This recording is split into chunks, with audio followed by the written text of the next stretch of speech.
Pois é, pessoal, vai ter uma semana de muito embate e o início do dia já começou demonstrando isso. Mal começaram os trabalhos na Câmara dos Deputados e os deputados já estão chegando e querem protocolar o impeachment do ministro Alexandre de Moraes e botar pressão no Lula.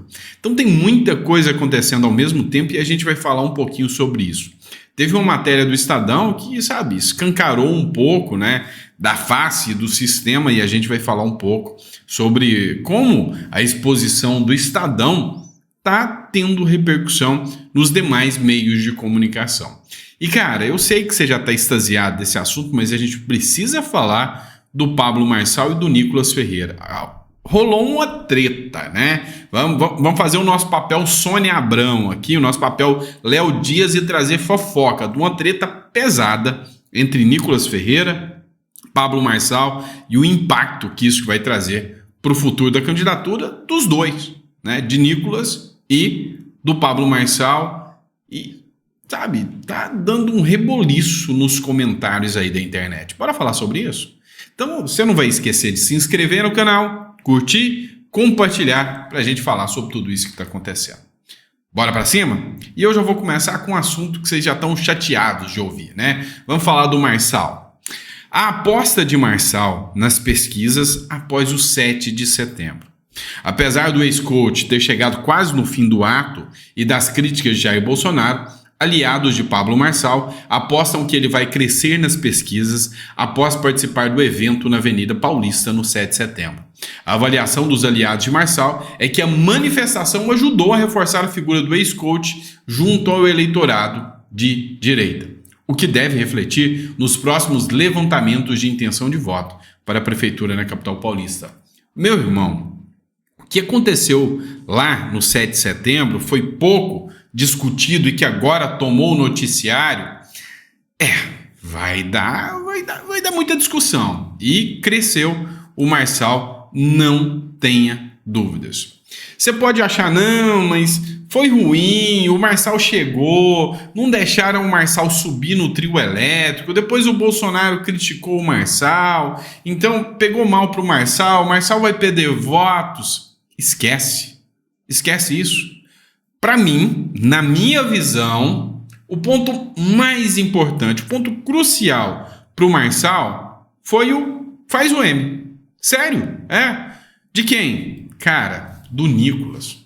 Pablo Marçal publica post com Nicolas Ferreira fazendo M. O deputado federal pró-Bolsonaro também sugeriu na publicação na internet que a Avenida Paulista recebeu um grande público por causa do Marçal. Peraí.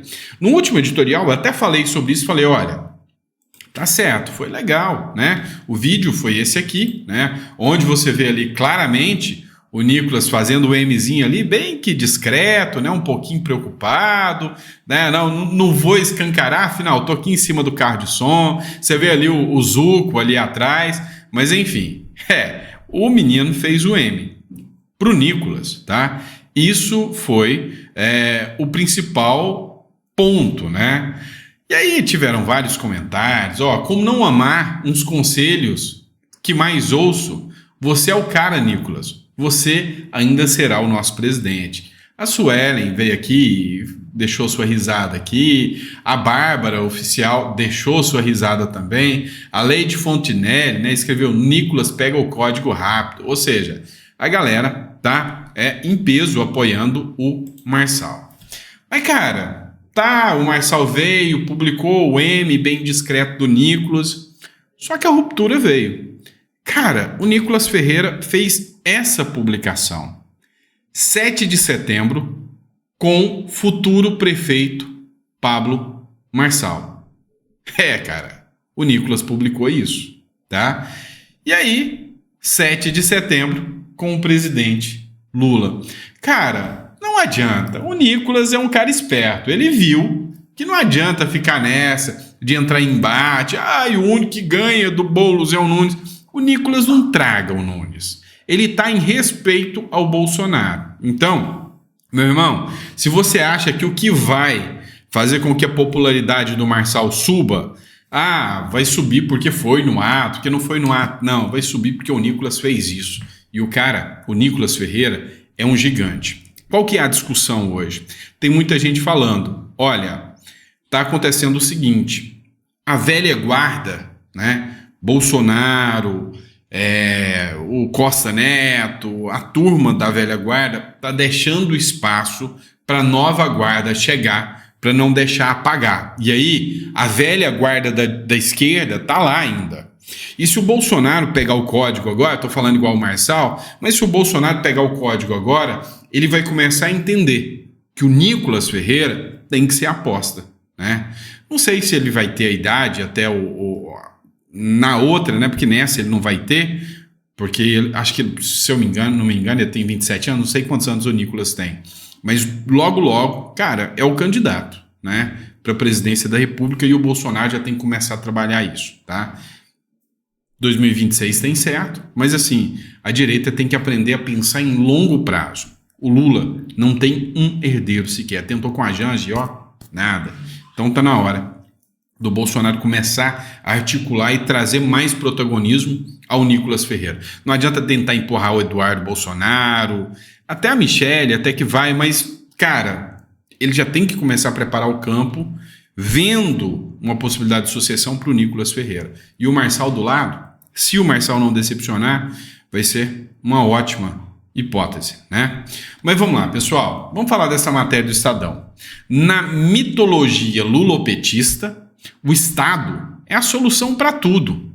Mas, nas áreas que dependem da ação do Estado, como a ambiental, o governo Lula oscila entre a negligência e a demagogia. A indolência de Lula na crise ambiental, tal como faz aqui com a malfadada Frente Ampla Democrática, Lula continua a desfilar nos palcos do mundo sua cantilena salvacionista sobre o meio ambiente. No meio de tanta palavra rebuscada que esses jornalistas gostam de utilizar, resumindo, a palavra é a seguinte: Lula, você é demagogo pra caralho, hein? Foi isso que eles quiseram dizer aqui. Porque a realidade dos fatos é que o Lula veio com dois discursos principais. O meio ambiente, né? Salvar os índios, salvar a Amazônia e repor a democracia. Em tudo, o Estadão mostra aqui que o Lula é 1000 vezes pior do que aqueles que eles mais odiavam, o Bolsonaro. Matéria do Conexão Política. Enquanto nós estamos ardendo aqui no Brasil, o governo Lula, com um pragmatismo hipócrita, mandou bombeiros para combater incêndio na Bolívia. Enquanto aqui no Brasil, o agronegócio brasileiro está ardendo em chamas. No estado de Goiás, a coisa está pegando. Uma missão humanitária composta por 62 bombeiros do Brasil está sendo enviada para combater incêndios florestais na faixa da fronteira com a Bolívia. O grupo é formado por 37 agentes da Força Nacional. Meu irmão, nada contra mandar a galera para a Bolívia, mas quando o seu problema, quando a sua casa está desarrumada, primeiro você arruma a sua casa. O dinheiro dos impostos são os nossos. E depois você vai para a solidariedade. Vamos falar dos índios também, né? Quem não ouviu aí? Ai, Bolsonaro genocida, os índios estão morrendo, Damares, processa ela. Dá uma olhada em mais um dado devastador. A malária tem número recorde entre indígenas e não há prazo para vacina. A quantidade de casos de malária entre os indígenas no país está aumentando e atinge números alarmantes. Nos 7 primeiros meses deste ano, foram registrados mais de 33 mil casos, um aumento de 12% em relação ao mesmo período do ano passado. É o maior número de infectados da última década. Gente, eu não consigo vislumbrar como que a esquerda não consegue ver qual é o governo que está aí. Recorde de dengue. Os índios estão se lascando, coitados. Né? Agora, malária. Sabe? A liberdade de expressão indo para o saco. Então, a economia, rombos e rombos. Ah, mas aumentou o PIB. A gente já trouxe até um vídeo do TV Viegas aqui, onde ele explicou. É um PIB, sabe? Meio que mascarado. É como se você trouxesse dinheiro, como se diz, você começar pôr os ativos, né, para sangrar. Eu vou fazer um vídeo mais específico sobre isso depois para vocês. Mas você vê que não é bem assim essa história do PIB e tem muitos economistas sérios questionando essa situação. Mas enfim, essa semana promete, né? Começou a semana agora, o governo e a oposição vão ter embates pesados, né? Eles vão medir força nessa semana no Congresso, em meio à intensificação das campanhas nas eleições municipais, porque é a última semana que o Congresso funciona. Depois parou. Deputados e senadores retornarão a Brasília nessa semana para uma agenda intensa no Congresso, que irá medir forças da oposição e do governo. Já nessa segunda, o Senado, a direita apresentará o novo e mais robusto pedido de impeachment, que já rolou, né? O pedido. Na terça, deputados vão tentar aprovar na Comissão de Constituição e Justiça o projeto que anistia os condenados do 8 de janeiro e que também pode anular a inelegibilidade do ex-presidente Bolsonaro. A presidente do colegiado, Caroline de Toni, tentará ainda votar na quarta 4 proposições que reduzem o poder do Supremo Tribunal Federal. Uma delas é a proposta de emenda, a PEC 8, que praticamente acaba com a decisão monocrática dos ministros. Outra PEC pautada vai ser sustar as decisões do STF. Por fim, há mais 2 projetos de lei para aumentar o rol de crime de responsabilidade que podem levar o ministro do STF ao impeachment, incluindo a usurpação de competência dos parlamentares, divulgar opinião sobre processo pendente de julgamento, praticar corrupção e violar a imunidade dos estados e senadores. Essa semana é a semana decisiva de pressão total contra o Supremo Tribunal Federal por parte da oposição. Vocês viram a quantidade de projetos de lei que a oposição vai partir para cima do Supremo Tribunal Federal. Tá? O alvo é decisões do Supremo Tribunal Federal. E quem está encabeçando isso, quem está sendo o macho dessa história, é uma mulher delicada, a Caroline de Toni, que peitou o negócio e falou, não, aqui na CCJ eu vou pautar e eu vou para cima, né? E realmente está tendo coragem. E não podemos deixar de falar do impeachment, né, que já tem mais de 1,4 milhão de assinaturas para ser apresentado, né, juntamente com o pedido de impeachment lá no Congresso Nacional. Então, assim, essa semana, cara, não perca de forma alguma os conteúdos dos nossos editoriais, que essa semana, sabe, é embate dia após dia, vai ter muita coisa para você estar acompanhando. Então, essa semana fica ligadinho que você não pode perder tudo que está acontecendo, porque isso aqui afeta a sua liberdade. Outro assunto que a gente precisa discutir e que está gerando uma polêmica pesada é a questão do Gustavo Lima, né? O Gustavo Lima, ele teve um avião, né, apreendido, e ele explicou que esse avião já tinha sido vendido, e agora teve um bloqueio de 20 milhões da sua empresa, e, cara, estão falando que há a possibilidade até de pedido de prisão por parte da justiça contra o Gustavo Lima. O mesmo caso que acontece com a Deolane. A Deolane hoje já foi liberada, já vai ser liberada, né? A justiça já deu a decisão concedendo a liberdade provisória para Deolane. Mas o fato é que o Gustavo Lima já se manifestou e falou, não, é insano, é uma injustiça que vocês estão fazendo, porque a empresa ela foi contratada para fazer publicidade. Como que eu vou saber se isso é legal ou ilegal? Ela foi contratada para fazer publicidade. A única coisa é que a empresa fez o contrato. Eu mesmo nem sei, usaram a minha imagem. Né? A empresa usou a minha imagem para fazer a publicação, e como é que eu vou saber se isso é legal ou não? Então, ele está falando que é uma injustiça, mas essa empresa é acusada de lavagem de dinheiro, né? É o caso que pega a Deolane Bezerra aí, né? Esperamos que tudo seja demonstrado. Se tiver errado, que pague, né? Mas não acredito que seria o caso que o Gustavo Lima precise para tanto, né, de participar de esquema. Mas vamos lá, ó. Edmundo Gonçalves diz que saiu da Venezuela em meio a coerções e ameaças. Pois é, o que acontece é o seguinte. O Edmundo Gonçalves meteu o pé, né? Vazou da Venezuela, afinal, já é idoso. E os caras estão com uma ordem de prisão, querem que ele morra na cadeia pro resto da vida, né? Vai ficar lá o resto da vida, lá na prisão, né? Uma prisão perpétua para ele quase, porque caiu nas mãos do regime. O regime não perdoa, o regime vai para cima com tudo.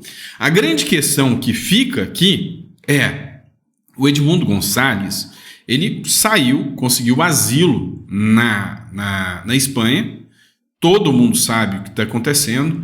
O Congresso Nacional, através da Comissão de Assuntos Exteriores, mandou uma notificação para que o Lula denuncie o Maduro no Tribunal Penal Internacional pedindo a prisão do Maduro. A coisa está caminhando para esse rumo, tá bem tensa. E a Maria Corina permanece na Venezuela. A grande questão aqui é, A Maria Corina está correndo risco de vida ao permanecer na Venezuela.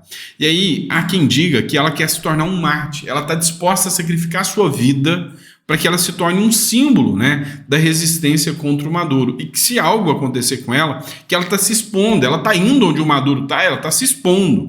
Que se jogarem ela ou tracanfiarem, que o mundo vai brigar pela defesa da Maria Corina Machado. Então, assim, é uma situação que entra, né, num embate muito tenso sobre o risco que a Maria Corina está vivendo hoje e, efetivamente, se o mundo liberal vai abraçar essa causa para defender a Maria Corina, porque 26 pessoas já morreram, crianças já foram presas, o Lula está passando pano, enfim, tem muita coisa acontecendo. A Argentina pedindo a prisão do cara. Então a Maria Corina está literalmente com uma coragem inabalável de enfrentar o regime, né, esse regime sanguinário que é o regime venezuelano. Outra matéria que a gente precisa trazer para vocês, a esquerda está cansando, tá? A Glória Romero, ela era do Partido Democrata. Então, de uma hora para outra, ela falou, quer saber? Que se dane, que povo esquerdista chato do caramba, e eu não quero papo com vocês mais não, vou apoiar o Trump.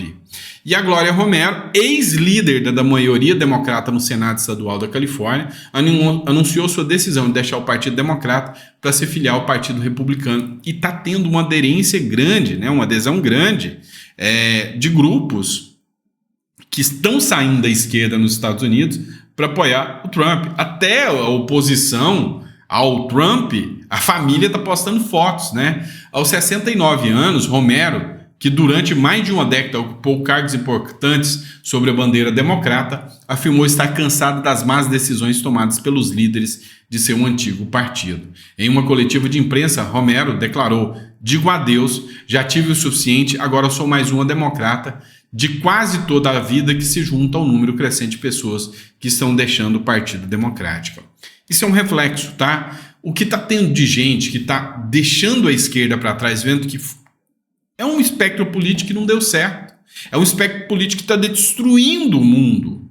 Isso, sabe, sem sombra de dúvidas, tá cada vez mais crescente, né? Essa visão por parte dos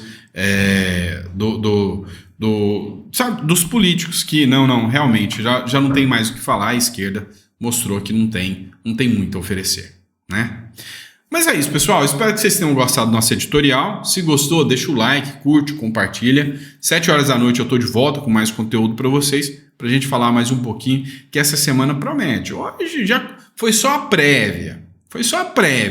Mas daqui para frente você vai ver o bicho pegar. Essa semana vai pegar fogo em Brasília. Não tenha dúvidas disso, tá bom? Abraço, fica com Deus e até o próximo editorial.